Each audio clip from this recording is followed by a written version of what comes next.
Hi hello నమస్తే. బాలకృష్ణ గారి Daaku Maharaj teaser వచ్చింది. టీజర్ లో మీరేం గమనించారు? ఈ సినిమాలో బాలకృష్ణ డబుల్ యాక్షన్ చేస్తున్నారా?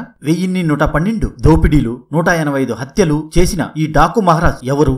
ఈ సినిమా కథ ఏంటి? రియల్ స్టోరీ లింక్ ఏంటో తెలుసుకోండి. Welcome to the movie centre. ఈ వీడియో మీకు నచ్చితే మర్చిపోకుండా లైక్ చేసి కామెంట్ చేయండి. ఈ సినిమా టైటిల్ డాకు అంటే డెకాయిట్, బందిపోటు అని అర్థం, అండ్ మహారాజా అంటే గొప్పవాడు అని అర్థం.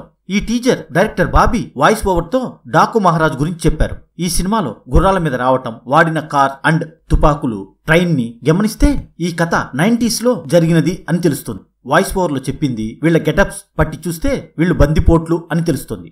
ఈ షాట్ లో ఒక వ్యక్తిని తాడుతో లాక్కెళ్తున్నారు. చీకటిని శాసించే రాక్షసులు ఇద్దరు, వీళ్ళిద్దరిని ఆడించే రావణుడు. అంటే ఈ సినిమాలో ముగ్గురు విలన్స్ అన్నమాట. రాజ్యం లేకుండా యుద్ధం చేసిన ఒక రాజు కథ. అంటే 90s లో పెత్తందారులు చెప్పిందే న్యాయం, చేసిందే మంచి అంటూ పేదలపైన ఉక్కుపాదంతో తొక్కుతూ అన్యాయం అక్రమాలతో చెలరేగిపోయేవారు. అలాంటి వాళ్ళని ఎదిరించిన వాళ్లను దొంగలుగా, బందిపోట్లుగా ముద్ర వేసేవారు. అలా డాకుగా మారిన బాలయ్య పెత్తందారులతో యుద్ధం చేసి వాళ్లను కొల్లగొట్టి పేదలకి పెట్టడంతో పేదల పాలిట మహారాజ్ అవుతాడు. అందువల్లనే ఈ సినిమా డాకు మహారాజ్ గా వస్తుంది. ఈ మ్యాప్ లో ప్లాన్ ప్రకారం వాళ్ళని ఎలా దోచుకోవాలో చెప్తున్నాడు. గండ్రగొడ్డలి పట్టిన యమధర్మరాజుకి ఎవరెదురొచ్చినా చావు తప్పదు. ఈ విగ్రహంని గమనించారా? డాకు మహారాజ్ విగ్రహం. అందుకే గుర్రం మీద కూర్చున్న తన చేతిలో గండ్రగొడ్డలి ఉంది. ఒక వ్యక్తికి విగ్రహం ఉంది అంటే అక్కడ ప్రజలు అతన్ని దేవుళ్లా భావిస్తారు అని అర్థం. అండ్ అతను చనిపోయి ఉంటాడు. ఈ షాట్ లో ఆడవాళ్లు తుపాకీ కాల్చడం నేర్చుకుంటున్నారు. అంటే డాకు మహారాజ్ చనిపోయిన తర్వాత పెత్తందారులు మళ్లీ రెచ్చిపోవడంతో వాళ్ళని భయపెట్టడం కోసం ఒక బందిపోటు ముఠాగా వీళ్ళు ఉంటారు. ఈ ఎడారి, కొండరాళ్లు చూస్తుంటే రియల్ స్టోరీకి లింక్ ఉండేలా చంబల్ లోయల్ లాంటి ఏరియాలో ఈ కథ నడుస్తుంది అని అనిపిస్తుంది.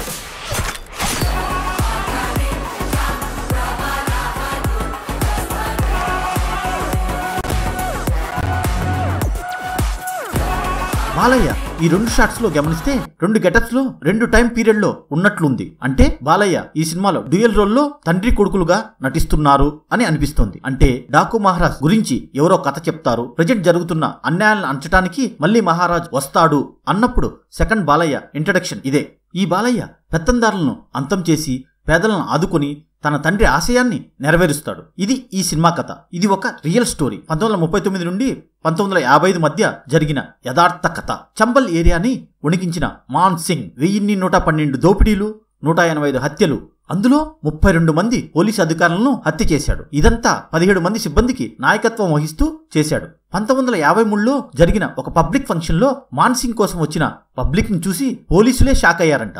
అంటే అతను ఎంత మందికి మంచి చేసి ఉంటాడో అర్థం చేసుకోండి. అందుకే ఒంటరిగా మర్రి చెట్టు కింద కూర్చొని ఉన్న మాన్ సింగ్ అండ్ అతని కొడుకు సుబేదార్ సింగ్ ని 1955లో గూర్ఖా దళాలు కాల్చి చంపేశారంట.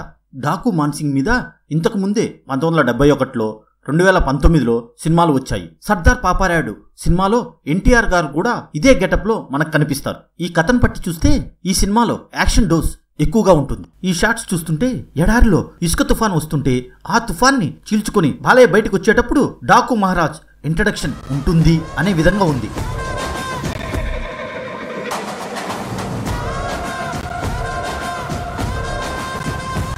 అలానే బాలయ్య బాబు డబుల్ యాక్షన్ తండ్రి కొడుకులుగా చేసిన సినిమాలు ఎక్కువ శాతం సెన్సేషనల్ హిట్ అయ్యాయి. ఈ సినిమా కూడా ఆ రేంజ్ లో హిట్ అవుతుంది అనే విధంగా అనిపిస్తుంది. జనవరి 12 రిలీజ్ అవుతున్న ఈ సినిమా సంక్రాంతి బరిలో రామ్ చరణ్ గేమ్ చేంజర్ తో పోటీ పడుతుంది. సంక్రాంతి విన్నర్ గా బాలయ్య ఉంటాడా? ఈ సినిమాపై మీ ఒపీనియన్ ఏంటో? డాకు మహారాజ్ హిట్ అవుతుందా లేదా? మీరేమనుకుంటున్నారో కామెంట్ చేయండి. వీడియోని లైక్ చేసి సపోర్ట్ చేయండి. ఛానల్ ని సబ్స్క్రైబ్ చేసుకోండి. మరొక ఇంట్రెస్టింగ్ వీడియోతో మళ్ళీ కలుద్దాం. Thank you.